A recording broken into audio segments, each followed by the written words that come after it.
You start recording now. I'm going to Facebook right now to go live. Did you tell Coco no flashing in the storm when she don't got no power? No what? No flashing. No flashing. We had a couple of guests that were in the storm and their power went out and they were on their doorway on their porch doing the interview and they just started flashing us and we was like, we can't have that. So not gonna happen, brother. I just want to make sure. So safe? You're so safe. Well, Coco, I just want to make sure. He said that's not gonna happen. That ain't gonna happen. We're not gonna break the internet on this one. Seriously, darling. We just want to set the tone. We just gonna make this real light, have fun. Oh, good. Thank you. So I know you're a comedian. You like to laugh. You like to make folks laugh, but we're gonna probably try to make you laugh too and stuff. So. Good. I need that right now. I'm standing outside on my porch right now. Yes. I need brown Coco. Is it anything that you want to stay away from? And when we start getting the interview started, Coco? No, I don't think so. Look, you know something I don't know? Right. I'm like, what you about to ask me, homeboy? So back in 1987. No. As long as you don't bring up nothing between 90 and 95, during the freak eras, we safe. Oh, okay. That was 2 episodes ago. So don't bring up nothing between 90 and 95 because I will deny everything. Trust and believe we ain't gonna bring up the freak nigga either. Actually, we did. Remember that was last episode. For real. Yes, it was. I got dark. So when you don't pay your electricity, what they call it now is there was a storm and the power. Oh no, that's what they call it now. Trust me, baby. I ain't one of them black people that. All right, so we live, y'all. We live on Facebook now. Facebook world, what's up? What's up, Facebook? What's the deal? Let me go share this thing real quick. Is he expecting somebody to respond in the Facebook world? I mean, when we go live, I like to greet the people, man. We go up, to acknowledge them. You know what I'm saying, man? Nobody know. It's not even showing on the thing yet. Yeah, it is. Yeah, it is. I don't mind. Yeah, it popped up on mine. I already started to watch part. So Craig, are you monitoring the Wildcats page? No, we're gonna let you do that, or Keith can do that. I started the watch pod. And do you need me to give you the host back? No, I can take it away if you want. Oh, go ahead, take it. Go ahead, take that, John. Go ahead, take it away. Take it away. Take it away. So I wonder why you not why the Wildcats? I see Keith's watch party, but I'm not seeing some Wildcats live. Neither. I'm on the page right now. We live. I got a notification. Yeah. There you go. That's the key. Yeah, I'm up.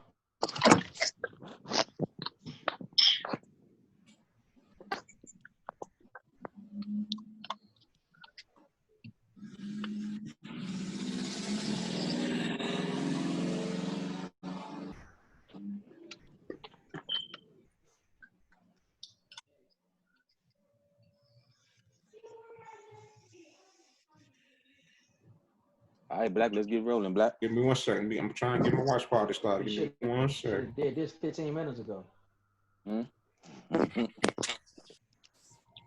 Coco, Craig is our Teddy Riley of the group. Oh, for real? Yeah, we go through this every week.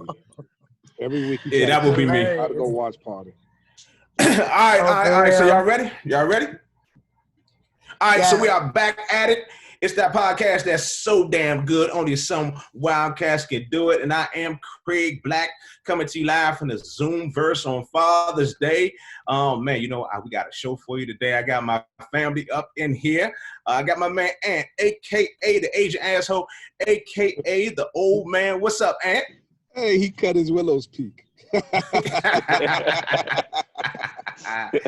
Happy Father's Day to you too, sir. Also in the building, we got my man Al, a.k.a. the brother minister, a.k.a. Big Al, a.k.a. ladies and gentlemen, this man is not a racist. What's up, Al?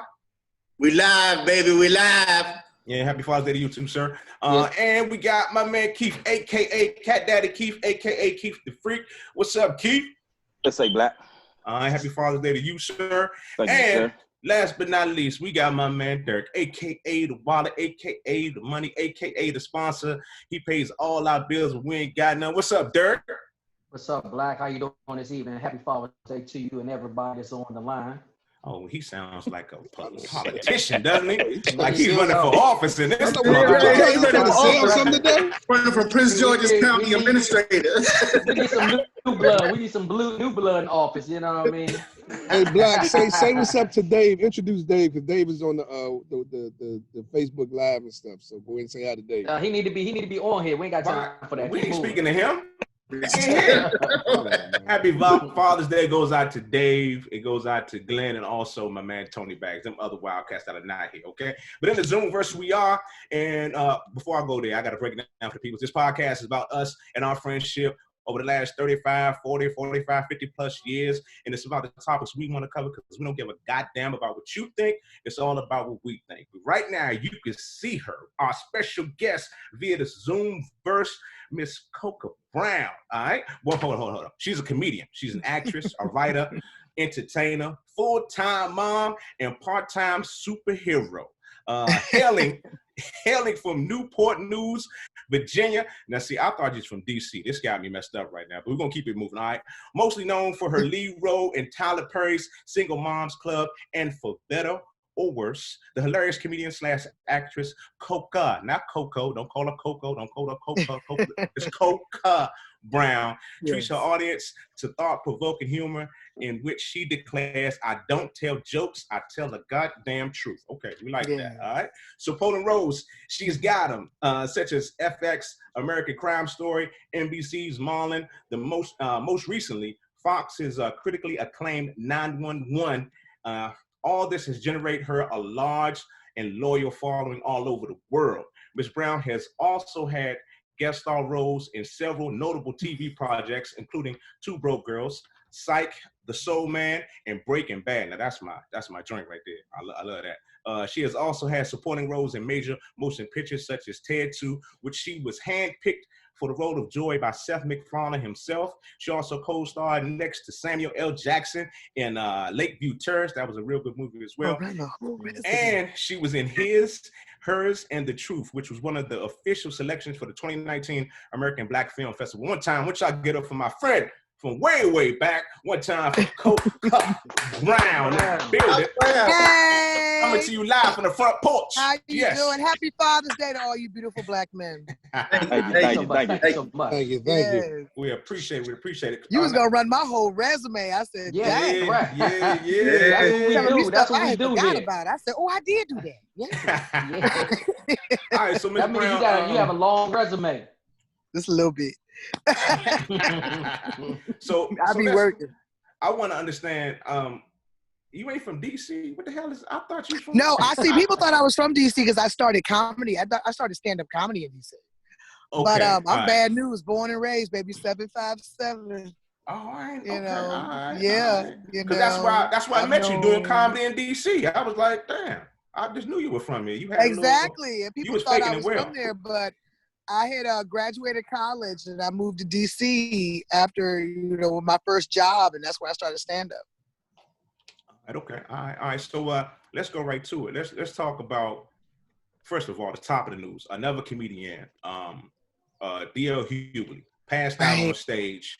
From they said exhaustion. He was traveling, doing all this during the COVID-19. Had a show, had a sip of water, passed out on stage, and comes out that he does have COVID-19. Comes out. So let me ask you, in your career right now, I know you did a show about a week ago. Are you traveling? Are you messing around with this thing for real? It's funny. I went to, of all places, Florida last weekend and did 6 shows at a comedy club down in Naples, Florida.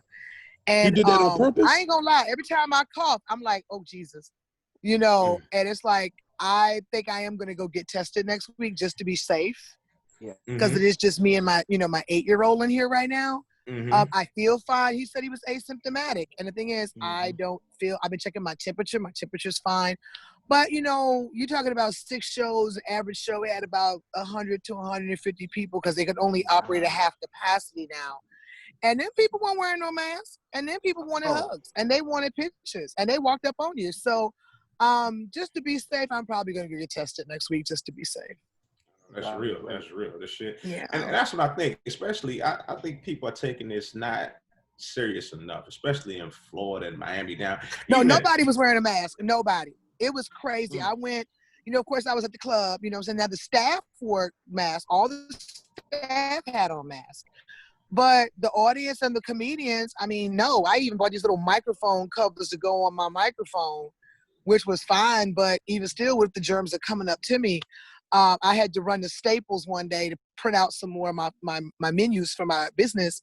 And there wasn't nobody wearing no mask in it, And I was like, went to the beach. I went down to the beach just to see, go to the beach. And anybody had no mask on at the beach. And they were not social distancing. I found me a nice little spot under the shade way away from everybody. So I was just praying nobody, kidnap me because when nobody see it. Yeah, we just want you to be safe, all right? It's a Wildcats podcast. We're hanging out with Coca Brown right now. And so let's talk about acting versus comedy. So what comes first? Does comedy come before acting or does acting come before comedy? Well, they walk hand in hand. They both pay me. Okay. It's like asking me to choose my main dude and my side dude. They both serve a purpose. That's what I'm talking about. That's what I'm talking about. Purpose. Okay. Why I gotta choose?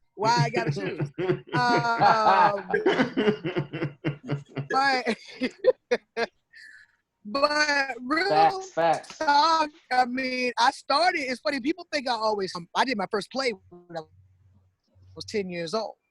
But never thought it was something that I would make a living out of, and then went to college, did what a good Southern debutante is supposed to do, went to college, tried to find a man, get married, have some babies, and, I got the degree, but I couldn't find a man. So I ended up going to DC with my first job. Well, I didn't have my babies till I was 40, honey. I wasn't dropping babies out here. I got my life. I lived my life. I'm cool with being man. I'm good and settled, honey. I wasn't out here trying to juggle the club and my children. I'm good. But it's funny that people think it was like the reverse, but it wasn't. You know what I'm saying? So now it's like, I got into stand up once I moved to DC, and that's how I met Craig. And then of course I moved to LA, and that's when I started acting again. So it was kind of like full circle for me in a sense, because I had started acting as a child, but didn't think it was something I could make a living out of, because that's not what you're kind of encouraged to do when you grow up in a very Southernly traditional home. You're a little black girl and you going to debutante balls. You're supposed to meet you a nice boy with a title. His parents got titles and get married, have some babies. That was it. And come home to your mama's house on Sunday after church. So that was that. So they go hand in hand for me. They both pay me, but each one serves a different purpose. Now. I feel you. Okay. Acting for me is just acting for me now is allowing me to step outside of myself, to focus on another character, to be somebody else, to kind of remove myself from what I'm going through. But comedy has truly become my therapy now. I don't give a damn if they ever discover me at this point. My comedy is my therapy. Gotcha. When I go on that stage, I'm purging and getting out every demon, every issue, every hurt, every pain. It is coming out in some form of a joke. And people always usually go on stage, you're like, ooh, I want somebody to discover me, I'm funny. I don't give a damn if they discover me telling jokes at this point. At this point, it hurt me more not going on stage for 3 months, because I had to hold all that crap in. And now I know what the men talk about when I'm in the house too much. Oh, shit. Okay. So it's a Wildcats podcast. We hanging out with Coca Brown, comedian, actress. So let's talk about acting a little bit deeper. Let's go to Tyler Perry and your role in I guess the Single Moms Club. Well, how did you hook up with Tyler? How did that happen? How did Coca Brown hook up and get on with Tyler Perry? How did that go down? I auditioned for the man. Initially, when I auditioned for Better or Worse, it was literally called Why Did I Get Married? It was on to actually be a series based on the movie, and I went out for the character that Jill Scott played for Sheila. Oh, and somewhere during the course of him casting and whatever, he decided to not do that, but focus on the characters of Angela and Marcus and their lives. And so I didn't know that he had seen me at the Laugh Factory on Chocolate Sundays. And he was like, I want to work with her. So when I walked into his, to the audition for his casting people, and he saw my tape, he said, "Oh, I love her. She's funny. Can she act?" Of course, I was prepared. Yeah, I could act. You know what I'm saying? I've been sharpening my iron for a while. And that's how I ended up getting the character of Jennifer. Jennifer, which he created, he said, for me once I got the part based on what he saw me do on stage. Okay. All right. So go ahead, Al. Go right here, Al. I'm sorry, Craig. So let me ask you, what inspired you to be a comedian? Like, is there any female comedians or male comedians that, like, you know what, I could do this? Honestly, no. And I know that's so not the PC, response. I didn't want to be no comedian. I'm gonna be real with you. I wanted to be Claire Huxtable. Okay. The minute I saw Claire Huxtable on that TV screen, I was determined that I was going to be Claire Huxtable. I didn't give a damn. She was a fictional character. She was everything I wanted to embody and be in my lifetime. To so much so that when I met that woman for the first time this past November at the opening gala of Tyler Perry Studios, I started crying when I met her. Because I'm like, you've been my hero since I was 13 years old. That's that Southern upbringing. You know what I'm saying? I literally was like, you don't understand, Miss Rashad. To me, you will forever be Claire Huxtable. Like, you were my hero. I wanted to be like you, talk like you, walk like you. I wanted to be you. You were real to me. So comedy for me, it got put upon me. A friend of mine that I went to college with, his name is Onyx. I always credit him that he created the monster of Coca Brown, because he thought I was funny as hell in college. He knew a guy that owned a comedy club. Pop Thomas and Chris, and Pop Thomas back in the day, in New Carrollton, called a Comedy Spot. Oh yeah. That's where I started. That's where I started comedy. He knew Pop and he knew Chris. He took me to a barbecue at Chris's house. I didn't realize I was being auditioned. By the end of the night, Pop told me I needed to come down to the club and do open mic. I was funny as hell. I get down there, I'm like, fine, because at that point, I knew I didn't want to be trapped in a 3x5 cubicle for the rest of my life, but I didn't know what I wanted to do. I wasn't sure. And so went down there and did it. They stared at me like I had two heads. Got a quick lesson in everything you say out your mouth on purpose ain't funny. But what real is funny, because when I realized they were staring at me, I started panicking and said, you know what? I don't really need to be up here, y'all, because I got a real job. I work for Ringling Brothers. And the crowd busted out laughing. But that was true. I worked for Ringling Brothers. I worked for Feld Entertainment that ran Ringling Brothers and Disney on Ice. And the crowd was, I said, no, for real, I work for the circus. And they was laughing. I said, no, I ain't out there taming no lions or humpies or nothing. and they busted out laughing, but I was just being real. And so that's how I ended up meeting my mentor, Darcel the Fat Dr. Blejman. Rest in peace. He just passed away this past January.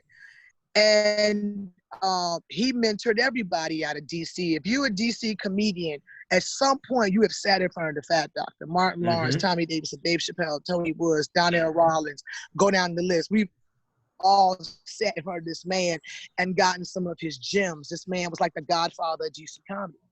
And so he met me, saw something in me too, took me under his wing, taught me the game, taught me the business.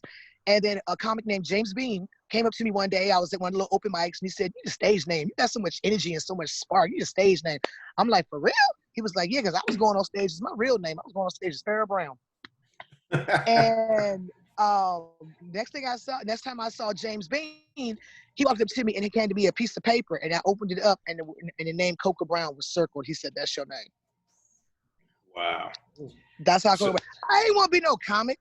I'm supposed to be somewhere with my kids in college, somewhere with my husband enjoying the fruits of our labors, not this mess. So I guess, well, comedy has paid the bills, just like your other side do, just like the acting has. I mean, so I want to go back to the acting and talk about Tyler Perry. We see some of his projects, and he gets criticized a lot sometimes about. He don't give a damn. He don't give a. I was going to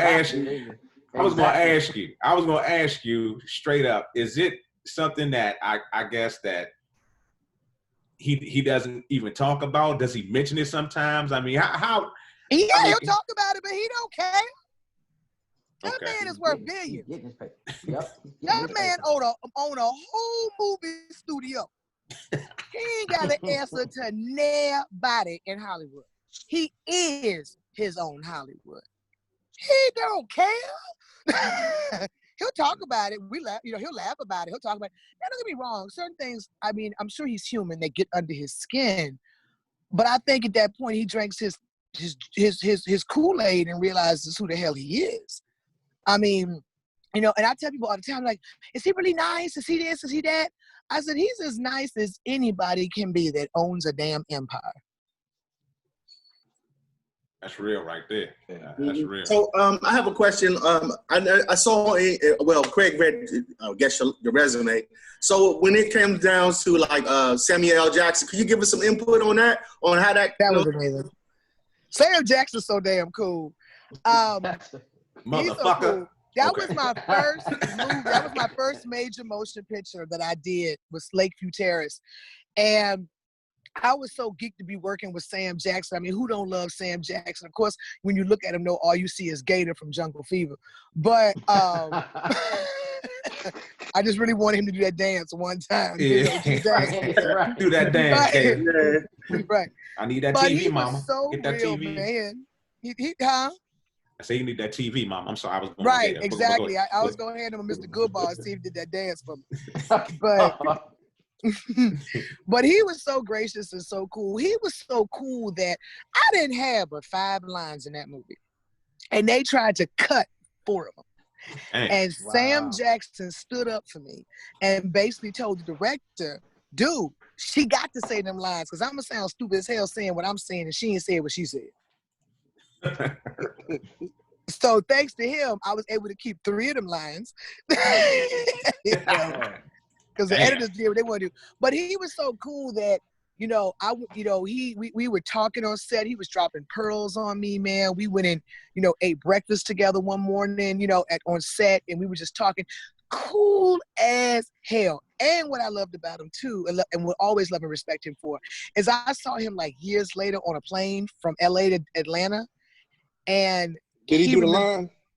No, but he remembered me. Okay, he didn't do the line, huh? No, that had to be disappointing. Nobody pissed him off to say motherfucker, but I mean, I would have loved to have heard. Well, let me take that back. He did say one motherfucker, but it was like kind of under his breath, but it made my day. We was on set, and they had to shoot something again. He said motherfucker, and I said. It's like Samuel L. Jackson says motherfucker in a way nobody else can say it. So it's like, when he said it, I was just like, he said like it. Him and Bernie Mac kind of got like the patent on motherfucker. Like they kind of got to say it like, rest in peace to Bernie Mac. But let me ask you a quick question. Right now, you say you're residing in Fayetteville, Georgia. Was that a strategic move with the Tyler Perry studio, being in close proximity to that? Or? No, that was personal. Okay, it was personal. Okay. No, because I knew when I moved here, I knew we had maybe 2, maybe 3 seasons left in us. It was hard for me to wrap my brain around giving somebody $1.2 million for 900 square feet. I just couldn't wrap my brain around it. And then I knew I needed to buy some property, and I was going to flip this property. I was going to buy some property and flip it. Because, when you're making that kind of money, you got to have some places to put it, Because Uncle Sam tell you a new butthole. And so when I bought only one person on this panel knows about that, but go right ahead. Facts, I understand. Besides you, I should say. Besides you. But go right ahead. Okay. But I ended up coming down here to shoot like one of our last seasons, and I decided to take the money for lodging and stay in my own home and fix up my home. And, in my mind, I'm getting ready to flip it. And ended up putting my son in a summer camp here. And he met all these little kids. And it just seemed like it was just like, maybe I should leave. Like, maybe I should move to Georgia. Maybe this is a better place to raise my son. Don't get me wrong. It threw my career slam out of whack. I ain't gonna lie. Didn't realize it till years later. Threw my career out of whack. Because unfortunately, yes, Atlanta is the Black Hollywood, but it is the Black Hollywood of people that have established themselves that still live in LA. Because the only thing they cast here in Atlanta is independent web series, TV One, and, swirl films and like they don't cast the principal roles here. They're casting the day players, the co-stars, the guest stars. And unfortunately, I didn't realize that until I got here. You know what I'm saying? And, I had established myself and put myself at a place where I was getting offers. I wasn't having to audition. And to come here and to be told I got to audition all over again and I got to prove, I ain't got to prove a damn thing to y'all here. You better check my resume. Mm-hmm. But that's the mentality they have here, that, if you come here on our turf, we gonna make you, prove to us. They don't give a damn about the credits you've already had in a sense. That's the feeling I got. So was it a complete reboot? Did you have to start all over? And that's what it felt like. That's what it felt like. That's why the majority of my work is in LA and I shoot in LA. Okay. I work for Fox, I work for Universal. You know what I'm saying? I do shows that are shot out there. And like I said, this is no disrespect to Atlanta, but I didn't bust my ass for 13 years in LA to come here to raise my son for you to tell me, oh, but we don't know you, so you got to prove yourself to me. No, you better check my resume and check my reel. You gonna know me. If you don't know me, what rock you live under? Google me. Google me. Okay, no, that's not what you're not gonna do. And then it got to a point too that, I think that they fear established actresses or actors that live here because they figure we cost too much. Because they can lowball cats here. Mm-hmm. You can get stellar work for peanuts out here because you've got some incredible talent that don't have the management, the representation, or the credits behind them. So you can get some amazing talent for like $100 a day. You can't offer me that. When I got here, I was a quote actress, which means that you're not paying me SAG scale. You're coming in and paying me what I'm asking for. Wow, $100 a day. So that's kind of. But I'm saying, but you can get some stellar performances for that $100 a day. But they don't want to pay. It was just a lot that I learned being here very quickly. That sounds like low balling in the radio world a little bit. Like with DJs. Yeah. The DJs went through that bullshit because some DJs would take $50 other than the other DJs with the experience that's been doing it forever at a club gig that were getting $500, but you got somebody that walk in the club and do it for $50 all night just to be in the club. It's the same thing. It's the same difference. Yeah. But it's a wild no disrespect to the talent because it's amazing talent here and all that, but it's just to me it almost seems more cliquish in Atlanta than it is LA. Yeah. Especially the Black Hollywood, very cliquish. As opposed to LA. In LA, as long as I can go on IMDb and see your ass got some credits, okay. Mm-hmm. Okay. But out here, if you ain't rolling with somebody from Love and Hip Hop, or you ain't cool with every rapper in Atlanta, it's like, you ain't got a big old booty and you twerking every, couple of times on, OnlyFans. It's like, reality TV. Where it's like I trip because you go to LA, I give a damn about that, reality show crap. You won't get in half the crap that's worth anything. Yeah, you might hit a red carpet at the VH1, hip hop honors, and you may go here and there, but you ain't sitting next to Cardi B at no Grammys, boo-boo. It's like it's just it's the smoke and mirrors is different in Atlanta than it is LA.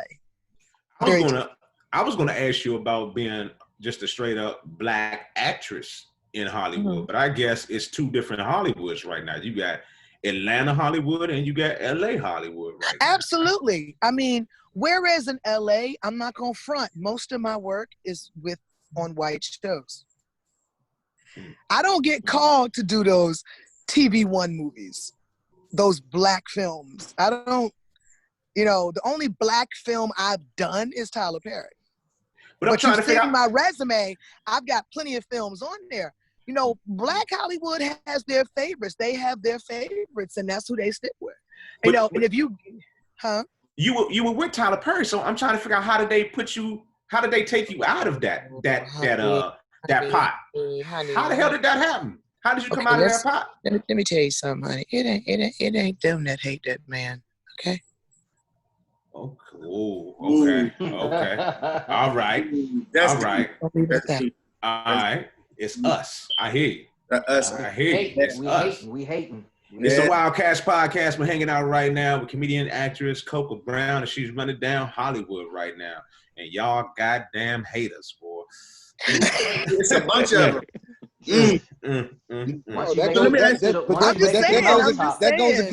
That goes against our theory. No, it's not. The masters of deception. No. Well, I mean, not really. My theory always say the Europeans are the master of deception.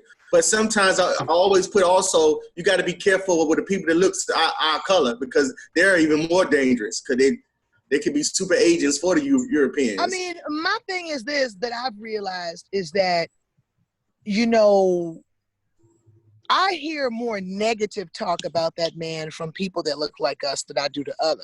Now, I've had the benefit of working on both sides. You know what I'm saying? Where I've been the only black in the entire cast. Okay. Or I've been, you know, a whole black cast or whatever. But my thing is, it's like they claim it's the others that stigmatize you. You know, if you come from that camp. No, it's our own. Oops, I'm gonna be that hater right now. I'm gonna play that hater because, you know, I believe those haters would say. They would say that, you know, we hold him to a high standard because he is who he is. He is a black man with his own Hollywood. So do you hold all of them to a higher standard or just him? Right. Yeah. Because all of them put out some questionable shit. Hey, Black, I tell you that all the time too. Because they get to a certain level, you give them status. You can't make him the martyr for everybody and hold him accountable and not hold everybody else accountable. If you're going to hold him accountable, you got to hold everybody accountable. You know, Michael Jordan. Look how he achieved it. I mean, he went from homeless, doing plays. He created his own wealth and he built his empire on his own back, and you gotta applaud that. You can't hate on that. I'll never speak bad about that man because, like I said, you know, I got some of the best training. They can say what they want about Tyler Perry actors and all of that. Let me tell you something, boo-boo. I can go toe-to-toe with any act out here. Why? Because I don't need to focus 2 damn weeks on learning my lines because I shot 3 episodes in one day, boo-boo. I can learn my lines like that. I can spend that 2 weeks working on my character. And that's facts. That's what Tyler Perry was saying. By him owning his own studio, he's able to put out movies and TV shows a lot quicker than in other average studios. And that's facts because he's able to get things moving along. I've been on a set and had so-called big-time directors and producers walk up to me and say, "Hey, we heard you work with Tyler Perry." I'm like, how does he do it? He puts them out. Like, bruh. I said, I be out here. First of all, that ironclad NDA that I had to sign that lasts for the rest of my life, I can't say for so much. Okay. Right. But second, but the one thing I will say this, and I'll say this out loud, and I've actually said this, you know, to his face. The one thing that I've noticed with TPS, Tyler Studios, in terms of all the other studios and networks I work with, it is one chief, at Tyler Perry Studios, where all these other networks got 1,000 chiefs and 1,000 Indians and 1,000 this and 1,000. It is one. That's why things move along. It's only one making that direction. Only one. And if it gets to him, you done did something wrong. Because it wasn't even supposed to get to him. Okay. That's real. So let me ask you a question. Have you seen the Dave Chappelle special with the 8 minutes? Yeah, 8:46. Okay. So what is your opinion on that? On his brilliant as a comedian? I'm gonna tell you something. What I saw was a brilliant brother in pain, still trying to entertain. That's what I saw. That's a good way to sum it up. That's a damn good way to put it. Yeah, you know, because my friend sent it to me the night before, like I guess when he dropped it at like midnight, I got it like that night. And so I was watching it and I was like, oh my God, it's like I felt his pain because when I'm going through some of the worst stuff in my life, I honestly just want to be on a stage so I can purge it. Yeah. Because even though it may not be a joke about what I'm going through, my delivery, my tone, all of that can be thrown in there to get that out of me. I always pick with dudes that claim they scared to date me because they may end up on stage. I'm like, well, boo-boo, don't do shit to end up on stage. All right. That's real. That's 100. That's so Wildcats Podcast, we hanging out with Coco Brown. On stage, boo-boo. I mean, if you look at the progression and direction of my life when I was married, when I was engaged, married, and going through a divorce, the first year or two, I talked about that man like he was Jesus on stage. But when I found out all the bullshit he had done to me while we was married, honey, that shit changed and the whole dialect changed. But you did. Jesus to do this, but that was your choice. So let me ask that was your choice, but not mine. Okay. But what is your favorite city to perform? Like, everybody has a favorite city without, let's just say without Georgia because you live in Georgia. What's your favorite city that when you go, it's about to, you're about to burn it up? DC. I can't lie. I don't. DC was crazy. This is bananas. As much as I performed in DC, much as I worked in DC, I have only been back to DC five times in 15I years. Wow. Oh, wow. What you got? Like the improv. You still got that restraining order? I thought it was like a statute of limitations on that junk. You can't come back. What's Is that what it is? Hey, Coco Brown. I thought the charges had fallen off. I said there's a statute of limitations to that stuff. Come on, you know what I'm saying? Because I don't even know why they tripping. People are throwing bricks every day now. It's okay. Hey, black comedians lives matter, baby. Right. Hey, Coco Brown, don't mind him. He's an agent asshole. So. Oh no, it's fine, honey. My brother's a Gemini. I grew up with one, honey. And you know what? And look, you know what, Coco? You must be a special guest because Al is sober today. So you must be a very special guest. So we might need some intervention from you at least a couple of times a week. That's a lie. Okay. That's a lie. Lies and fallacies. Look, that's a lie.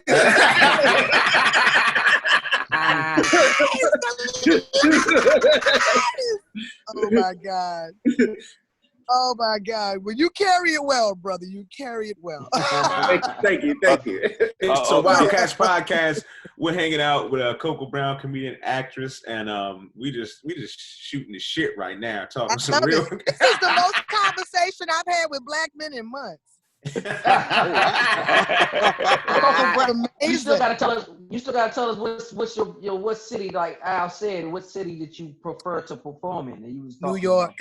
New York. Okay, NYC. From whether it be the small little black nights that my cats be doing in the Bronx and Brooklyn, or it be like the King's Theater or Madison Square Gardens. It is the energy of that town when they with you. You can do energy. We got some energy here. We got energy here. Yes. I started.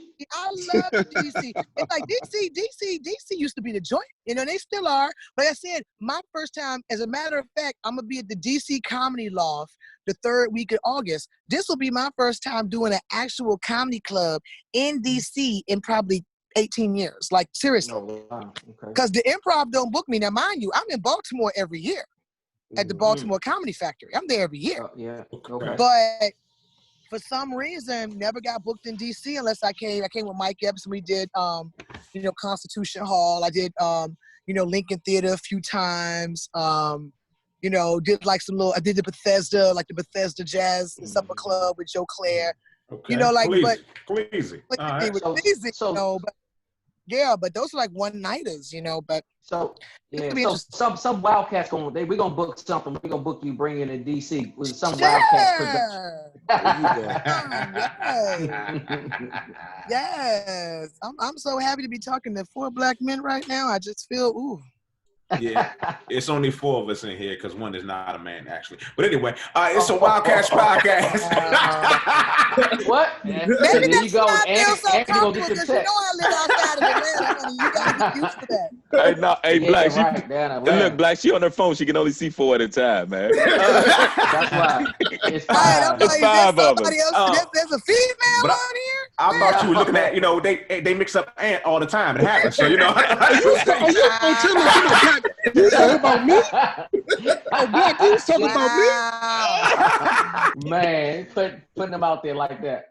And living in Atlanta, usually I can spot them quite quickly. I'm losing my mojo.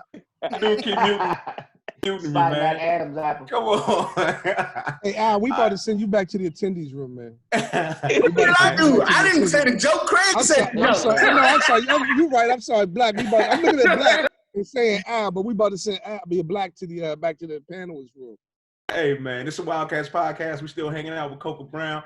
And so let's talk about, you talked about how it's a lot of hate going on from our community with Tyler Perry, but let's talk about the unity right now that's going on in our community with this, with the protests. It's starting with Ahmaud Arbery, George Floyd. Let's talk about some of the unity that we got going on. How was that? How do you see it as a single mom right now? How do you look at it? I mean, don't get me wrong. I mean, I thank God every day that my baby's only 8 years old. Mm-hmm. I know I can control where he goes and what he does, mm-hmm. But there's going to come a time that I can't. And, to see the blatant disrespect for human life if it has black or brown skin is just like, I wish, this is just my opinion. I wish there would be a cop that would just come clean and tell us that when they're trained to be cops, that it is written or unwritten somewhere in their training that you protect white and you kill black, because that's exactly how it looks. Every time I see a white person that has shot up the whole damn Walmart or a church, getting walked out, getting Burger King and a drink of water and treated with respect and kindness, anytime I can see a white man charge 4 or 5 cops with a machete and a loaded shotgun and he lives, something they're being trained is telling them if it's white, don't kill it. If it's black, kill it.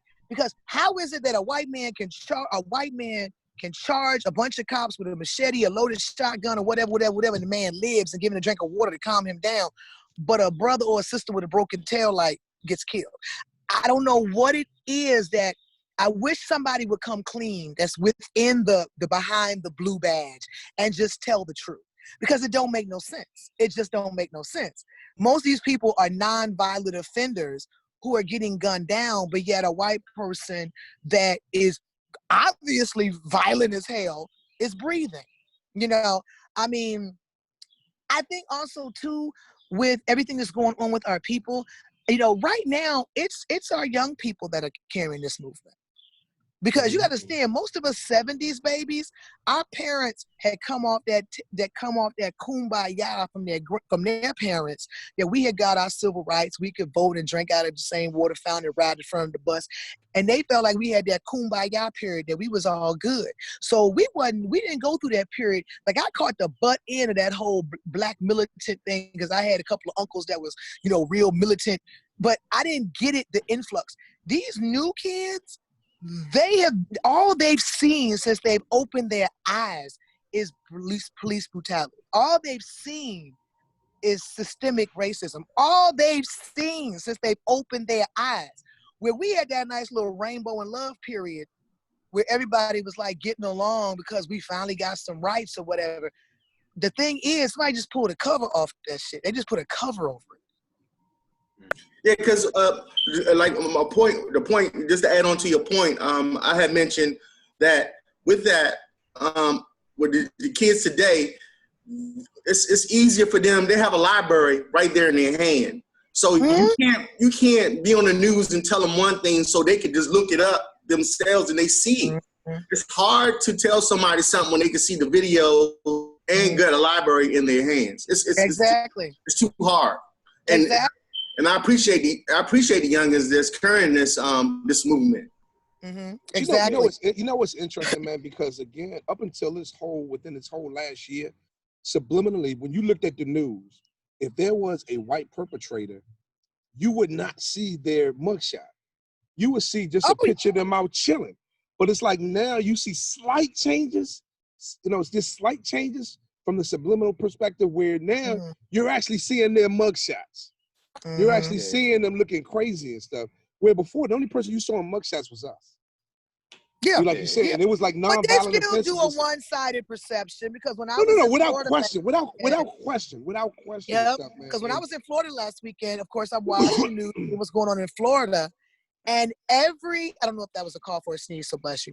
But I don't know if it was just Florida, but they literally, everything they showed about the protests was the absolute worst version they could find.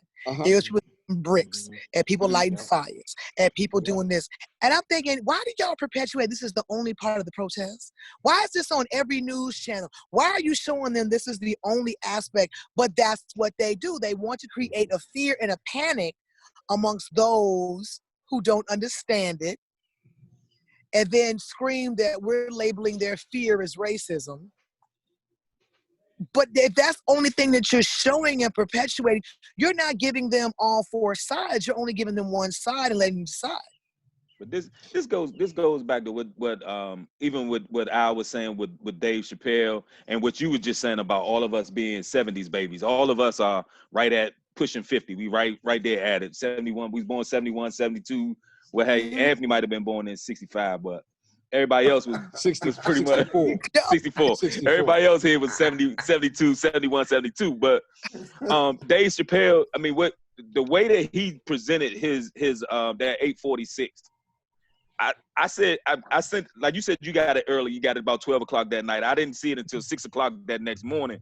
But I sent it to all these guys real early in the morning. They were messing with me about how early I had sent it out to everybody. But he captured everything that somebody our age was pretty much thinking, where we hadn't really had a chance to kind of get our thoughts, to gather our thoughts. And, you know, for him to say that he was sitting back and watching these young guys take the lead on it, and he was respecting what they were doing and supporting what they were doing from a distance, he captured everything that I was thinking in my head.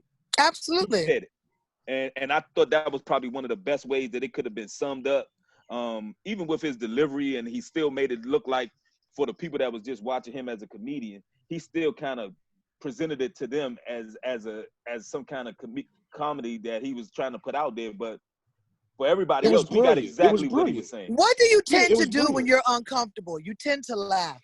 Yeah. Or go he back to what wanted you you know. extremely uncomfortable, and that's where he knew his laughs would fall. Yeah. True. He wasn't out there trying to be no damn comic, no circus clown. At all. At all. He knew as soon as he started talking, you were uncomfortable, and that's all that mattered. He wasn't out there trying to tell you a setup and a punchline. That man was out there putting his pain on that stage, his frustration on that stage, and that uncomfortableness would make you laugh, and that's all the laughter he needed, because he was gonna speak his truth. He was gonna get it out, because I was like, I mean, he said everything you right that we were thinking. You know what I'm saying? Because, you know, I can't never see Candace Owens in the streets. I'm gonna beat the hell out of her like she much. Damn. I was about to ask you about Candace Owens. Damn. That was my next question. I'm gonna pull my belt off and whoop her ass, and then I'm gonna ask where her parents at so I can whoop their asses. Because the fact that you expect your child, and if that's what you raised, then you need your asses whooped too. And we can go that generation. We sure can. Because where I come from, honey, it takes a village to raise a child. You know what pisses me off about her, because she's actually smart and intelligent, but she's so fucking lost. It's just you can hear how intelligent when she speaks that she really is, but she just has this warped ass point of view. And I'm like, some things she does say that I can understand, but then she goes and I'm like, oh, come on. See, my whole thing is it got to be somebody that's got to be pulling her coattail on that. Like, if one of us says something crazy, I can best believe I'm getting a text from everybody out here like, what the hell you doing? Exactly. And ain't nobody pulling her up on it. Well, see, what I think, and this is just my opinion, she has her black opinion, but being married to a white man, listening to your husband is going to warp that. Yeah. Because that white man can't tell her shit about being a black woman. Nope. And that is what's got her so warped. That's what's got her warped. That in the end, baby, you are a black woman in America. That is a white man in America. Y'all are on completely different playing fields. I don't give a damn. You procreate. When you walk separately out in these streets, you are on separate playing fields, period. Baselines, boy. Especially as a black woman. She definitely should understand that. Yeah. They get smacked in the face with skateboards. Niggas don't give a damn about us. Shit. Okay? God, you're right. Let's just put that out there. Okay? Let's put that out there. All right, it's some Wildcats podcast. We're hanging out with Coca Brown right now. And we brought up Candace Owens, and I don't know. Let's talk about women as a whole in Hollywood. Have you ran into any Candace Owens actresses out there in Hollywood doing your thing? Of course. Stacey Dash. You say fat. They trying to get you to drop names. Surprised, brother. You'd be surprised. Pray tell, what's their names? You sweating, honey. Talk about how bad she is, and that heifer wouldn't give you the time of day because you're a little too dark. Oh, wow. Yeah. You'd be surprised, brother. You messed up. What was her name again? I'm sorry, what was her name again? I missed it. No, I ain't you know that. No name dropping. No name dropping. So, let me ask you a question about your style of comedy. What style do you like to use the most? Is it you like to do the storytelling type, or do you like doing like the reality, like boom, straight your pain or what happened to you in real life and you just flip it? It's all of the above. It's all of the above. I have bits in my set that are just set up in punchline. And then I have bits in my set that are a full-fledged story, and I'm taking you on a journey to end you to the punchline. So I'm all of the above, sweetie. I'm all of the above. Well, man, because people don't understand that comedy is hard. You know, it's hard, and it takes courage, especially when you go ahead and laugh, Keith. I see. I ain't saying nothing. Was there a point early on in your career when you were doing it where you was just like, where you thought that this just may not be for me? Every day. Oh, wow. Every day. Every day. Wow. Every day. I would be lying if I didn't say every day I don't question if this is supposed to be my chosen path. Because, you know, unfortunately as a comedian, you're already looked at that you're kind of one note. Then being a Black female comedian, oh, we love to put you in a box. You know, I mean, you know, when I was literally told when I began to lose weight, I've lost 70 pounds over the last 4 years. Congratulations. I have literally, thank you. Good stuff. Thank you. I literally was told by industry people that how small are you going to get? Because you're not going to work. And I'm like, what are you talking about? Wow. They're talking about, well, honey, how you going to play the fat, funny sidekick? Oh, wow. They love the fat, funny Black sidekick. Mm-hmm. That's that bullshit. I was fussed at by a Black director. Like, yo, what are you doing? My fat jokes are not going to work if you keep losing all this weight. You know, they love, so, and then to know that I'm educated, sweetie. I have 2 degrees, you know? I mean, people think I'm Jennifer from Better or Worse. Sweetheart, I was in cotillions growing up. I knew how to curtsy, boo-boo, okay? Like, I knew how to, you know, come on. Like, I went through a whole rite of passage when I turned 17. Like, don't get my characters fooled with you. Like, I'm a damn good actress if you think I'm a ghetto hood rat, because I'm so far from it. My parents are still married 53 years and kicking, 5'3", understand me. I grew up in a 2-parent household in the burbs, but I can play a hood chick very well. Why? Because I spent my summers in Portsmouth, Virginia with my hood ass cousins. Yep. I spent my summers with my godparents in Southeast DC. They lived right there, you know, in oh God, Berry Farms. Please don't get it. Farms. Don't get it. Berry Farms. My parents made sure I had the best of both worlds. I might have been over here just cotillion and had a ball gown on and knowing how to curtsy, but I also knew how to go to the candy lady and get me a, you know, an icy cup, Dixie cup with a bubblegum ball in the middle. Okay? So I knew how to put a peppermint inside my pickle. I knew what I was doing. I had the best of both worlds. Okay, but Yeah, it's just, but you know, the thing is, every day sometimes, because I think more so for me, it's what I've had to sacrifice to be in this business. I truly had to sacrifice having a healthy relationship. You know, no disrespect to my beautiful black, our egos are fragile. And if you can't be the star in your show with your woman, you have an issue.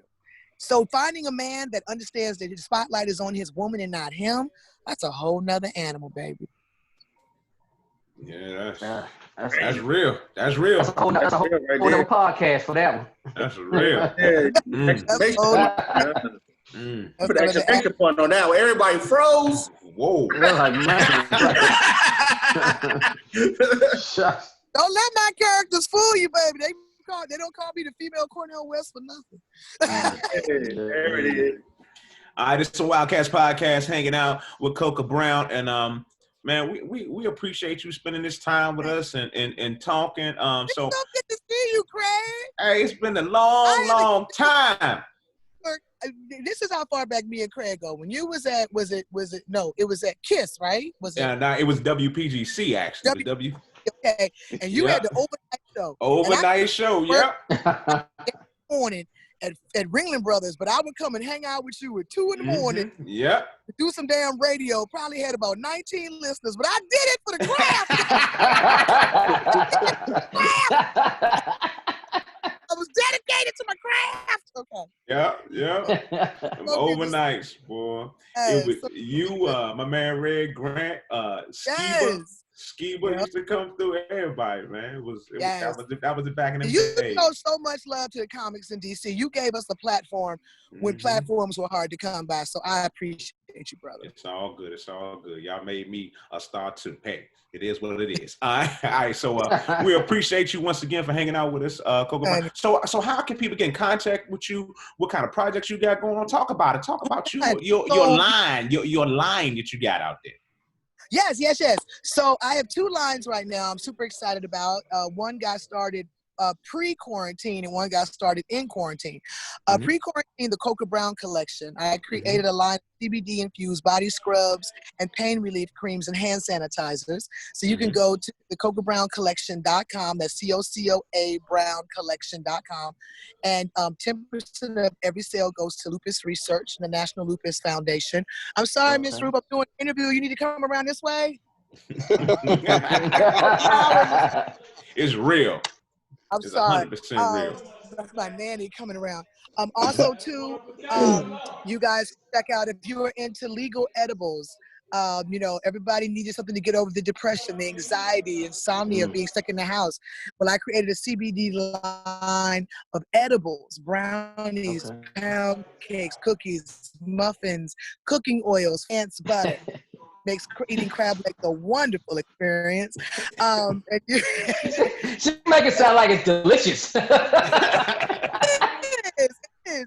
And I make them all myself. Yes, I do, honey. I'm using my grandma's recipes, and their names were Nellie and Mildred. So you know that's a black woman that knew how to cook. And you can find those at cocascraveables.com, COCOAS.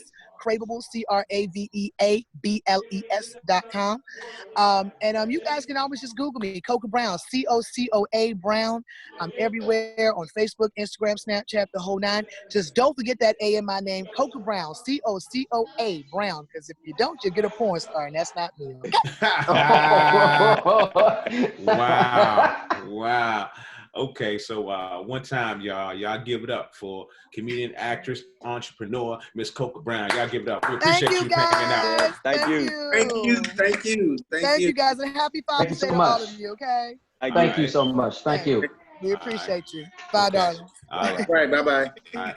So it's a Wildcats podcast, so we're still hanging out, and we appreciate her for coming through with us. But right now, we're going to jump to some topics in sports real quick. We're going to talk first about Kevin Durant and Kendrick Perkins, the social media beef that's going on.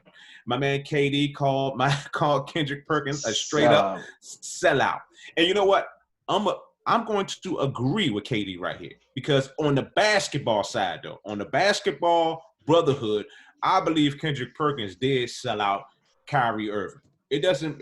Kyrie does not want to play, so he went out there on his platform and blasted Kyrie Irving. So KD came to his defense, basically, and called him a sellout. That's my opinion. Now I don't know if any fellas right here accept something. Once again, you're a little off, Craig. Oh well, go right ahead. Correct me. Because you're saying that Kyrie didn't want to play. Kyrie, they weren't going to play. First of all, he's still injured. And secondly, the Nets wasn't even going to be playing. Yeah, so let's get that out. You're getting really minute with it, okay? Correct me another way. You're getting minute with it, man. Come on. Now. Okay, I think the general public you said Kyrie didn't want to play. Kyrie doesn't want everybody to play. He was not going to. Okay, all right. Okay. But the other point is, he didn't want he didn't want basketball to continue because he felt as though it was going to be a distraction to the movement. True. Yes. Right. True. I think this back and forth between Kendrick Perkins and KD is a distraction. It's taken away from everything that's going on. Right. And I'm like, Kendrick Perkins is honestly, whatever his opinion is, he's only doing his job. That's his job. He's a commentator on these networks and stuff, and that's his job. To sell out the movement? I think everybody, I think they looking at it, but we looking at it as it's just KD and Perks going at each other because they had issues with it previously, and that you're right. That's taking distraction from the movement. Just talking about that, seeing Kendrick Perkins basically pouring his heart out, saying, my wife cooking those gizzards or whatever the hell she said. You know what I mean? About I still got love for you, brother. But it shouldn't even came to that point, even though. We got to stop just lashing out in social media, whatever, at us, especially right now. That's the whole point. It's like you can just pick up the phone and call him and say, I don't agree with you saying. Derek, this is the thing. Putting it out there like this is the thing right here. When Kendrick Perkins said, "You don't know what I go through with email every day when I gotta walk my kid to this $1 million development." That ain't got nothing to do about the movement. That's all about you. Sure. And they got nothing to do about the movement. So that's the distraction right there. But like you said, I don't think Kyrie or KD came to the defense of his teammate. But they weren't playing. They weren't going to be included in the 22 teams. Right. And even if the Nets were included in the 22 teams, Kyrie was hurt. He wasn't going to play. If it was about COVID, I understand. Because we don't know what's going on with this disease right now. If it was about that, I understand. But if you're talking about they're not playing because of a movement, if it was because of the movement, they would have never played. We'd have never played basketball. He should have never started playing basketball at all. He should have never went to Duke. He should have never went to St. Anthony's, and he should never be playing in the NBA because this is not something that just started with George Floyd. This has been going on our entire life. Facts. And that's what I don't understand why individuals wanna. We shouldn't play, but he has endorsements. He makes $40 million a year. You know what I'm saying? He has plenty of money to sit out. Some of these players don't have that luxury to be sitting out, even if they wanted to, even if they didn't want to play because of this movement. You can sit there and pound my chest and say, let's not play because I still have my check coming in, and I'm good. That's the only problem I have with it. I'm going to go back to Anthony's point in the beginning, talking about Kendrick Perkins was doing his job. Okay, you work on ESPN and your job is to report the news. It's sometimes you got to take a step back and say, you know what? I'm not going to talk about that. It's the same way that Stephen A. Smith spent a whole show talking about with Kendrick Perkins on it about this beef. When you going to step back and say, you know what? Okay. We're going to let that go. We're not going to talk about that right now. We're going to let it go. We're going to let these players decide and talk and do what they're going to do, but you ain't got to interject and bring it to the platform. And that's what I think. But he's a basketball analyst, Craig. He's an NBA basketball analyst. But so he went at Kyrie. I understand what he is, but you didn't have to go at Kyrie. Kyrie made himself the face of the NBA when he said, this is what we should or we shouldn't do. Hold up. I gotta pause the whole show right now. Hold on a second. Hold on. I'm gonna let you finish your point. Give me 1 second. I gotta address something. Look at your screen, dude. I'm trying to figure out how somebody clocking in. It looked like Jesus. An hour Jesus into the show. Coming in. An hour after the show that started. So just because Kendrick Perkins Oh my! What the hell? his family to $1 million Mute this dude. If you So don't mute that- this Looking dude, like Jesus. that's a So y'all problem. done made this him dude, call man. in. So that's a problem. I've been going back and forth with him on the Wildcats page and stuff. So he got tired of me going That shouldn't be a back. problem. This dude. No, I was a fan today. I couldn't make it, so I was watching. When you here now, how you get here? We happy you here, Dave. But then when Keith said that Kendrick Perkins, you making it all about you. You ain't talking about I gotta sit in the car and watch my kid at practice every day. All of us Also, would go and Keith- sit at practice. But he So was, Keith- but yeah, so he Keith, got that's- he gotta hit everything though. He was saying he had to take his son, and he's the only black African American kid there where you have That's all racism, white Keith. counterparts. Okay, That's so racism, move. Keith. He's still That's going through racism, it. That's Keith. what he's saying. Rich or poor, that's racism, Keith. That's the He's same. just in an upscale neighborhood. We wasn't talking But about talking about Kendrick Perkins. We were talking about what was getting ready to happen in July in Disney. And he made it about Kendrick Perkins and his neighborhood and all that other shit that was going on. But he No, was just Kenny telling you B. the stuff that I go through, even in an upscale neighborhood. I still have to go through those problems as being a black man and a black family in this neighborhood, and Via I email. still have issues. Because that's what Dirk Bailey go through that too. Hey, you So go Kenny through B. it. I thought he made it about himself, man. At the end of the day, he's still black. That's what he's telling you. I'm still black at the end of the day. Come on now. I think Kendrick Perkins, like Anthony said, was doing his job. But I think what the problem is when he stepped over the line by going on Twitter and attacking Kyrie. I mean, I can understand you doing your job, but let's leave it at that right now. As the way everything is conforming, as you know, we're doing the protest, but to attack him over and over and almost borderline calling him a bitch. That's so basically, you saying he went from doing his job to making it personal, right? Because that's what happened. But you make it personal, it's not about you.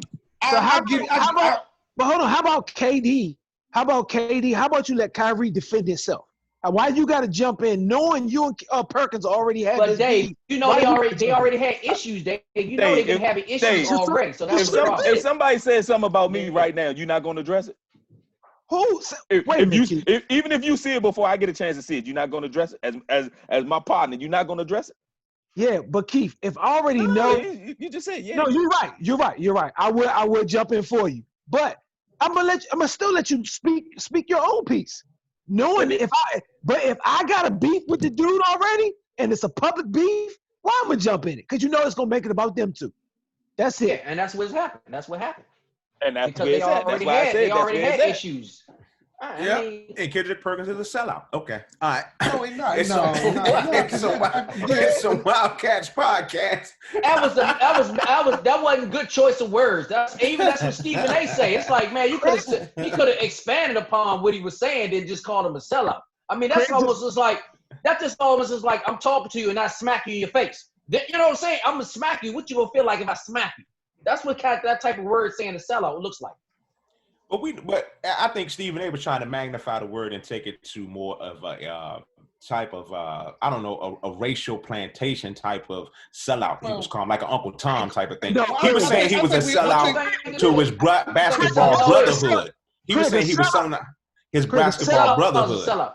Craig, a sellout and Uncle Tom is the same thing, Craig. What are you talking about? From the basketball brother. He was saying he sold out his basketball brothers. That's what he was saying. And what's Uncle Tom? Same meaning. You're a sellout. And what's Uncle Tom, Craig? And Craig, who did Uncle Tom sell out? He wasn't trying to get. Who did Uncle Tom sell out, Craig? The other slaves, right? Yeah. Same meaning, Craig. Oh, wow. All right. It's some Wildcats podcast. We're gonna switch gears. We're gonna talk one more sports topic. Well, we touched that. I'll jump on that. I'll go to Keith's topic. The second one he has. Now that the NFL has changed its tone on Black Lives Matter, do you think Cap will get picked up by a team? Nope. I think if he get the opportunity and if he performs well enough in a workout, I think somebody will pick him up. At least he will get an opportunity to go to work out for a team at this point in time. But like I won't be surprised if he did get picked up. I won't be surprised if he did. Because I think if we already see that he looks like he's still in shape and he still can perform. I think that somebody will pick him up because look at the caliber of quarterbacks that's out there. I mean, he still has the size, has the arm strength, and has the mobility. That's not why he wasn't playing though. He wasn't. I understand that, Dave. But right now, if he get that opportunity, they're gonna look at only his talent right now. So they're on the what we keep saying. They're on the campaign of Save Your Brand campaign. So they're gonna talk about bringing him in, but I think ultimately they're not gonna bring him in. They're gonna try. I think they're gonna gauge what kind of backlash they'll have if they don't put him on the team. Right now, what kind of backlash they gonna have if they don't bring him in? If they say I'm gonna bring you in and they don't bring you in, don't you think Cap gonna call him out? Because you got to think now you have owners speaking up and saying they don't have a problem with bringing in Cap or just saying Cap. It though. So somebody gonna have to. Right now they're just saying it though. That's what every brand, every corporation is saying. Right now, San Diego. I'm sorry. The Los Angeles Chargers right now are the ones who are putting more interest in them. They have put out at least about $5 million. Why? Because they have a black coach. That's obvious. You know what I'm saying? Anthony Thomas, who is their coach, said that he would fit their program or fit their scheme perfect, right? Yeah. Right. Then at the end after he said all of that about how he would fit their program, 3 on the roster. He said he got 3 quarterbacks on the roster already. We haven't offered him. We're happy with him, and we haven't offered him a workout. So it's just talk, like he said. It sounds good, but at the same time, somebody will give him an opportunity though. Because even though those 3 quarterbacks, I still think Cap is better than 2 or 3. That's what I'm saying. Yeah. That's what, at least if you get an opportunity, the least, maybe come in as a 3rd string. And you know what I'm saying, or something like that. I think somebody will extend that olive branch. But I think the ball is pretty much in his court right now. Like I think it all going to depend on how he feels. Like if he felt like they should have apologized to him back in 2017 when he first was going through all of this and first started really getting blackballed. Listen to what I'm saying. They paid for his apology. That settlement, that was his apology. But I'm talking about now with their tone changing, where they're saying now that they know it's about police brutality and not the flag, and now they're going to try to bring him in. They still haven't apologized to him directly, which I'm still waiting on. But they're going to bring him in, and I can see him saying, "Oh yeah, thanks, that's all I wanted, but I'm not interested in playing in the league." I think he wants to play. I mean, he's only like 30, 31. I mean, I think he's still. But I mean, what was his record in 2016 before he lost his starting job? But San Francisco was sorry. It wasn't just because of him. It was sorry. If you look at his numbers, his numbers was just as good in previous year. They was a sorry team. He was fresh off injuries.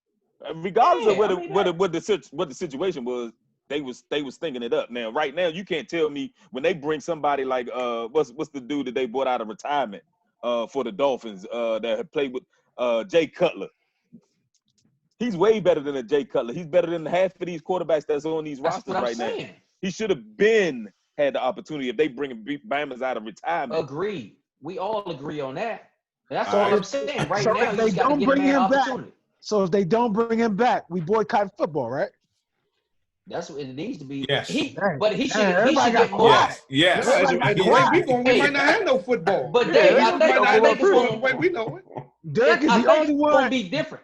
Derek is the only one. But I think it's going to be different because now they're going to have players that rally around him. Before it was like he was almost on the island with him and a few other players. And I still don't get that. I still don't see how everybody thought it was the flag. I don't see how the black players in the league missed that. They just wanted that. They wanted to do that to distract what he was doing. No, I'm talking about the black players. I don't see how the black players missed that. They didn't miss it. They were scared, bro. Wait a minute, black players miss what, Keith? They didn't miss it. And it wasn't about the flag. Oh, no, they knew that. Everybody was scared of their money, Keith. They were scared of their money. That was a money. Football, not like basketball. It's not guaranteed. They can be like, I'm gonna cut you the next year. I mean, it's different. All right, we're gonna switch gears. Craig, before you switch gears, can I ask Al a question about Dak? Because Al called Dak a sellout. So this was the time where you were supposed to send your topics in at 6 o'clock. We talking about the topics. Hoodie blue. Whoa. This is unscripted for you. And why the hell are you in the dark? You ain't pay your light bill? Change his name to Hoodie Blue. He Hoodie Blue today. I'm like Hoodie Mello. You know that Mello, my man. You FIUU. That's what you are, late ass. Nah, Connie got that motherfucker beat. Yeah. All right, we're switching gears and getting right to it. FIU, if Connie don't get FIUU, we just may as well just stop doing it. Right. All right, so we get to that point of the show. Let's switch gears and get right to it. Why you came here is the FIUU candidate of the week, and that's Fuck It Up University. And I'm the FIUU 4 weeks running. I don't know why that happened, but dude always messing with my name. He the default FIUU. When we come in, we're going to give it to Connie out of Baton Rouge. I don't know who the gentleman's name was that was speaking to the Chambers. Mr. Chambers. Mr. Chambers speaking to the council about, was it Robert E. Lee? He was going to try to talk about, it was about Robert. He was going to say how racist Robert E. Lee was. And Connie was on fucking Amazon shopping. Was that her Get up. Yeah, she walked out. Hey, Slim, you would have walked out too. He pulled a picture of her. I saw Yeah, he like, I got you right here. He said, Connie, I was going to talk about Robert E. Lee, but I'm going to talk about you, Connie. Hey, man, I lost it when they panned in and watched her walking away. Because he said, you should. No. He said, you should resign. Yeah, and then he said, matter of fact, you should get up and leave right now. And when she walked away, man, oh my God. He was absolutely right, because she didn't respect it enough to even listen to what they had to say. That's just facts. Man, he was like, I got a picture right here. We gotta stop allowing stuff. We gotta start calling people out. That's when we gotta call people, putting people on blast. That's what he did. He put up the picture and then they showed her walking out. That was the best thing I saw all week. Yes, sir, man. Yes, that was funny. Yes. That was funny. And the great thing about dude was Mr. Chambers he was very well spoken too. He knew his shit. He knew his shit. That's what was real good about that. Didn't he drop history on him? He did his thing. Hey, real quick. Hey, Dave, you got some Hoodie Blue fans, man. So you're looking like a black Jesus right now. Right. So y'all don't be mad when I do this look every week now. All right, so I only got one comment about they said the left nostril bigger than the right nostril when you said that close to the camera. They said you was in the camera like this. So Connie's paperwork has been processed. She's on the full scholarship. What class we gonna put in? Marketing. No, poli-sci. We're gonna put her in the history department. And political science. Well, she got a marketing minor in political science, and she doing all that. We just gonna let her figure it out. Keith, Craig, we're gonna let her figure it out when she get there. We just give her if she come back, she might still be in the hallway. Right. Connie gonna be like, wow, I got a scholarship to an HBCU. Right. So y'all give it up for Connie one time, the FIUU candidate of the week. Yes, Connie.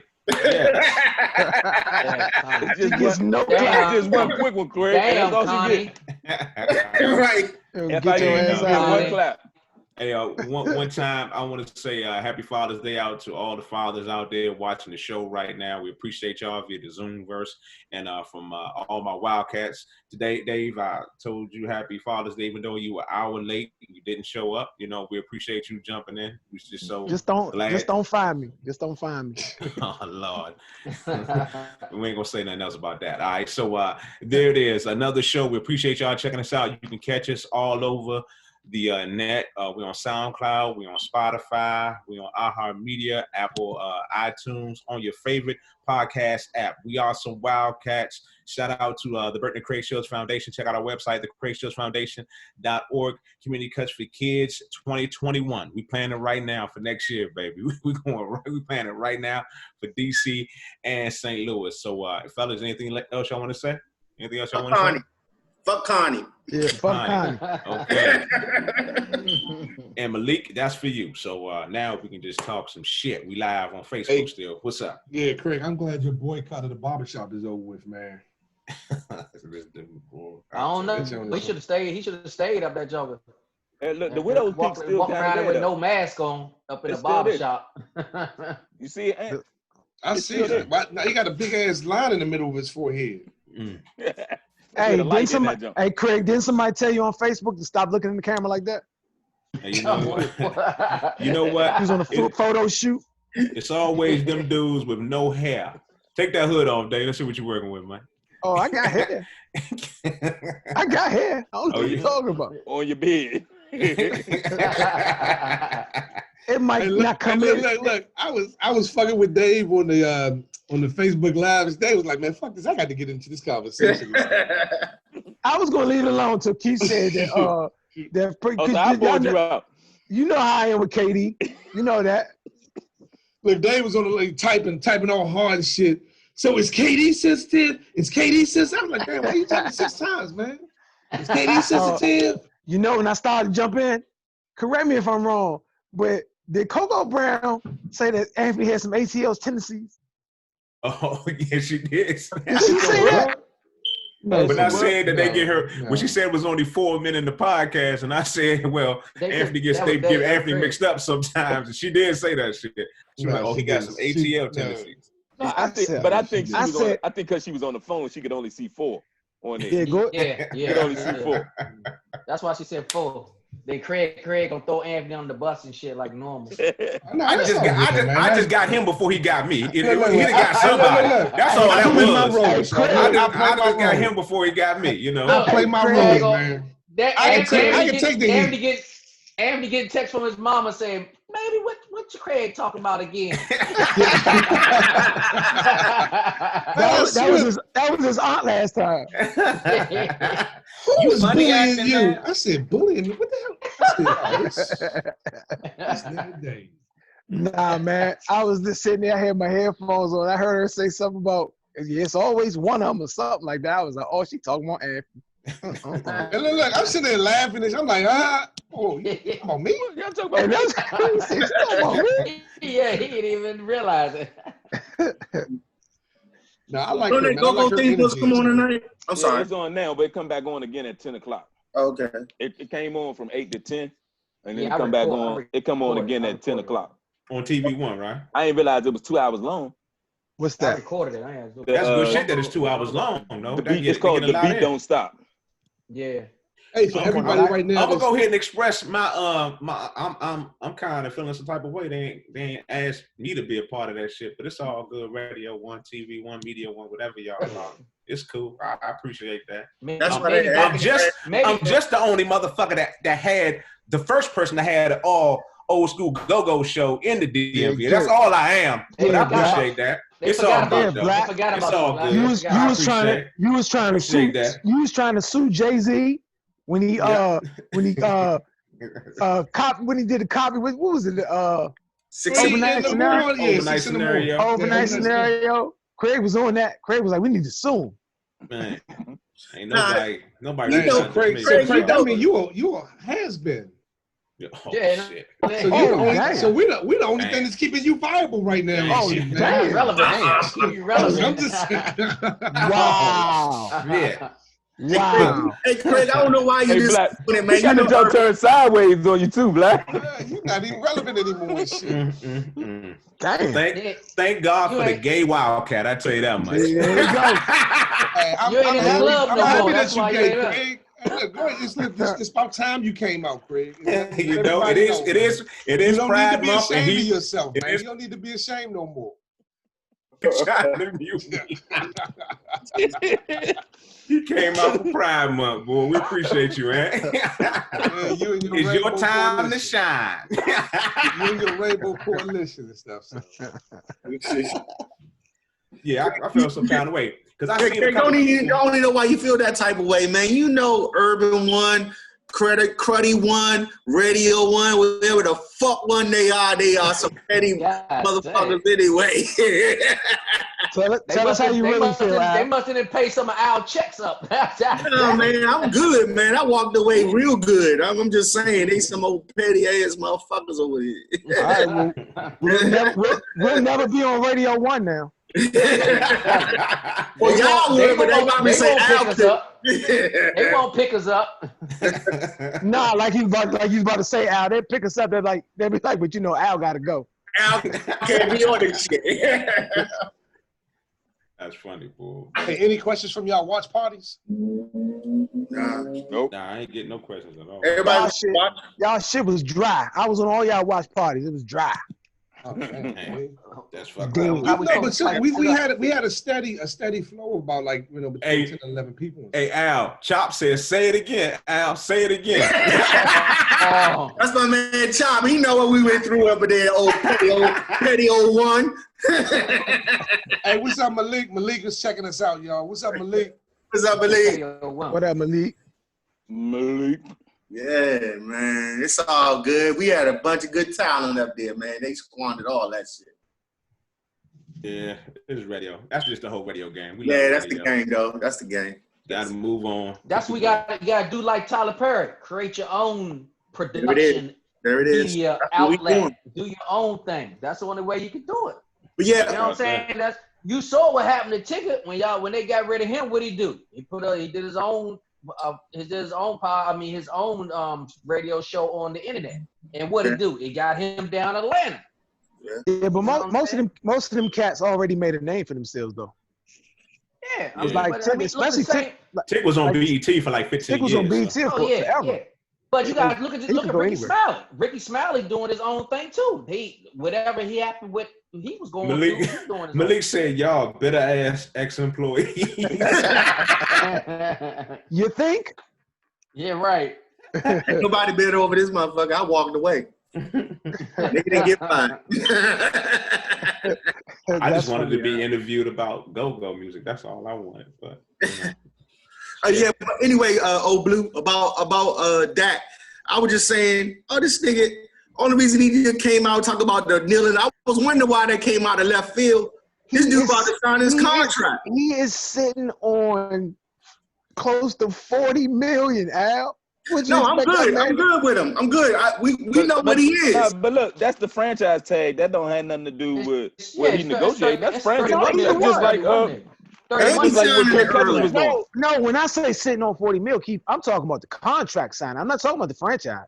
He's still trying to keep his name in good to get the contract. Well, he about to sign the contract, the franchise, tomorrow. And I'm not talking about the franchise. Yeah, the franchise tag, he don't dictate how much that is. That's 31. That's 31. I know, but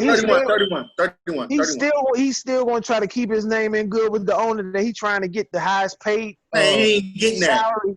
He's trying to get it. He got to July 15th. He got to July 15th for that, and if they ain't close to it now, what they going to be? He already going to sign it tomorrow. He going to sign it tomorrow, Keith. I thought he was signing a franchise tag tomorrow. I'm just saying, when I saw Al, when you called him a sellout in the group text, I was like, oh, come on now. I mean, we can call a lot of people a sellout, but I mean, this dude's sitting on a lot of dough. No, see, I call him that because he came out of the blue. Nobody asked him about no kneeling of no flag. And then like 2 days later, he come back and say, I'm about to sign my tag. Before even his deadline, he ain't even negotiating his contract no more. He said, I'm just going to sign a tag. His agent got his ear. He did say he was going to sign it? Yeah, he going to sign that shit tomorrow. Hey, that's a 31. That's what's out there. That's the highest paid quarterback out there. Because he ain't getting that 40. Ever. Well, I mean, but that's only what he gonna do? What he gonna do? Because they're gonna franchise him again next year. Yeah, the same way they did with Kirk Cousins. Same thing. Right. Yep. That's right. But if he put up numbers again, he getting that contract. Hey, Slim, we said the same thing about Kirk Cousins. Kirk Cousins gave you 2,000 yards. Take him to the Super Bowl 2 years in a row. What else he really had to? What else he really had to do? He had to take him to the Super Bowl. I'm talking about numbers. I'm just talking about pure numbers. If you're talking about pure numbers, Kirk Cousins did it 2 years in a row. That's what I'm saying. Okay. He still didn't get his money until he went to another team. What else for me to do? That's what I'm looking at. It's like, I'm putting up 5,000 yards. I'm putting up touchdowns. I mean, only thing I haven't been to the Super Bowl. No, they don't believe in him. Just like Keith said, they don't believe in him. Just like they didn't believe in Kirk Cousins. I'm just saying, I think Dak is gonna be different. I think Dak gonna get a contract. And see, They're gonna get that contract. How big is the difference? Is 31 million and 40 million? That's a big difference, Keith. Over a year. 9 million. Yeah, 9 million, but I'm talking about to him. That's like us saying $30 and $40 or $300 and $400. Hey, Keith, we gotta look at it like this. It ain't about the money. It's about the ego at this time and point. With them guys. The ego already been bruised when they ain't signed him yet. Yeah, that's what I'm saying. Ain't about that money. But if he go sign that 31 million twice and go get hurt, and then what? Now he can't get the rest of his money. Now he's missing out on $100 million. Nah, he bet on himself just like Kirk Cousins did because he's durable. So yeah, but hey, you durable, you still feel that pain. Because honestly, it's gonna end up being just like Kirk. Like if they keep franchising him, he's gonna end up making the money anyway. Well, I think he bet like this. He said, well, I might as well just go ahead and sign, lose the $9 million, and wait for that TV contract to kick in like, 4 months? That, the big contract. Get a bigger contract. Or not. But even if it's a franchise next year, it's going to go up to like 40. True. It's automatic. That's why I said the franchise even kicks up every year. Yeah, I mean, they already signed that new TV deal for like 10 years or something, or 5 years or something. Even without that, the franchise tag go up every year. True, but I thought it was contingent on the highest paid player at that position. That's what I thought. Yeah. It was the highest paid player at that position. Dictates the franchise tag. So who would get paid? So who would get it next year? Probably Mahomes. Mahomes gonna get it. That's what he gonna be. Mahomes, but they talking about Mahomes might be $200 million. Yeah, Mahomes is $200 million automatic. Mahomes said he might. He still can get paid, but he said he might take a discount. Yeah, why not? He might be 150. Right. Why not? Right. I'll take 150. And so you keep them toys around. He needs them toys around.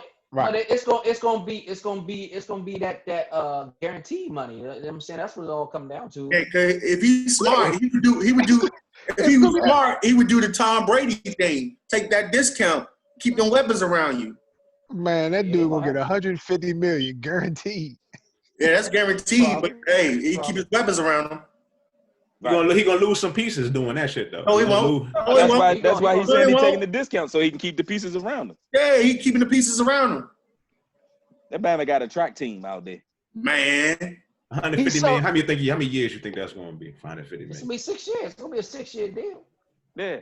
They might try to put. That's what they were saying that Dallas was trying to do. They were trying to get Dak to do 7 years. But what is he? 24? Longer. 23. He's 24 and got an MVP, a Super Bowl, and all the credentials. He got everything. So let me ask you: if he retired right now, is he a Hall of Famer? Yep. What? Ooh. That Mahomes. No. Prescott. Mahomes. Why would he be a Hall Yeah, of Famer? he got all the awards. It depends on if his people already in the hall with that short of a resume. True. You got to think he's only been in the league 2 or 3 years. So 2 years. He only played 3 years. He was in the league for 3 years. He only played. And Al just ran down his credentials. Yeah. He got more than a lot of people already had. He's not even invested in the union yet in 3 years. Exactly. The only thing he don't have is the total yardage and the total number of touchdowns and stuff. Yeah, that's because he ain't played long enough to add that. Yeah, but he's got more Super Bowl wins, more MVP than Dan Marino. Yeah. Dan Marino's in there from his full career. You got to look at somebody like the boy from St. Louis, Craig. But again, I'm not going to take credit for this. I saw it somewhere. From Kurt Warner had 2 solid MVP type seasons. He still had 2 solid. He had more than that because he took Arizona to the Super Bowl too after the Rams. Okay, so now we talking about 3. He only had 2 solid. What I'm saying is that he only got How did they get to the Super Bowl? No, even if you say 3. I'm just saying, I'm talking about he only really got 3 solid, even if you give him 4. Then shit, Mahomes right in that category. Mahomes already got the single record for a rookie. He done snatched that from Peyton already. He got. I think the answer to Andy's question is he could very well possibly get in just off these 3 seasons. Yeah, them 3 seasons alone, he already in. Possibly. Let somebody hate on him. What's the name said? Richard Sullivan said Mahomes can do it with anything out there. Nah. Shit. You gotta be open. Yeah, you gotta have blockers. Sometimes you still gotta be open. You gotta have blockers. And Malik throwing salt in the wound, saying, "Wow, Angie Ann's getting some play tonight on the Go-Go Doc." Angie Ann's Malik, right. you son of a bitch. Angie Ann's is my girl. I love Angie Ann's though. She decent to the fullest. But still though. So that go back to what Anthony was saying. Wow. He's a has-been. You know what? They went with the new blood. Craig, you ain't having enough solid years like Mahomes. I'm sorry, man. You ain't having enough solid. I should have said this about Jay Stevens last week. My fault. Hey, but you know what? It's a whole bunch of never was out here that's talking, so it's all good. I could be a has-been. Never would. If you never was, I like that. I'll be a has-been if you never was.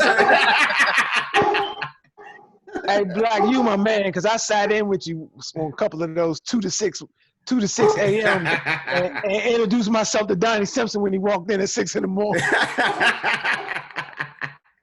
Yeah, man, that was back in the day. He said, Craig, I see you got your crew in here with you. Yeah. Back in the day, boy. And who dog is it? Dirt. You know it's Dirt. Little muscle bell. Man. Dude sound like a killer. God, damn. That's why I don't trust that dude dog, man. Hey, Dirk, me and my son was arguing about your dog. Is your dog a terrier, bull terrier, English bull? What's your dog breed? It's American Bully. It's in the same family though. It's American Bully. American Bully. Okay. Yeah, American Bully. That's in the same family as a terrier though. Okay. Yeah. They all in American Bully, Bulldog. American Bully. They all in the same family type of thing. But all right, fellas. You know what? Yeah. And you can start recording. Facebook family, appreciate y'all checking us out, man. Make sure you go to the to social media. We everywhere.